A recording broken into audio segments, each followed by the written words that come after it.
সবাইকে পবিত্র জুম্মা মুবারকের শুভেচ্ছা। আসসালামু আলাইকুম। এই ভিডিওটা হয়তো যাইতে যাইতে লেট হইতে পারে, কারণ সময় অনুযায়ী আমি কখনো ভিডিও বা লাইভ ছবি কোনোটাই পোস্ট করতে পারি না। তো আজকের ব্লগ হবে আমি আজকে কি কি করতেছি। হ্যাঁ, মানে রান্নাবান্না বলেন বা কি যে কাজ করি না কেন, সেটাই আজকের ব্লগ আমি তুলে ধরবো।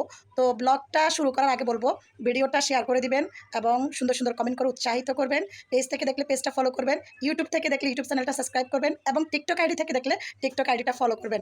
তো ওকে, চলেন শুরু করি আমার যাবতীয় কাজগুলো। তো আজকে কয়েকদিন বৃষ্টি পড়ার কারণে আমার গাছগুলোর অবস্থা ভালো না, কারণ গাছে তো আবার তেমন বেশি পানি সহ্য করতে পারে না। তো দেখতে পারতেছো গাছগুলোর অবস্থা খুব বাজে একটা অবস্থা হয়ে গেছে। কারণ হচ্ছে গাছে বেশি পানি দিলেও সমস্যা। এই যে দেখো আমার পুদিনাগুলো একদমই নষ্ট হয়ে যাচ্ছে।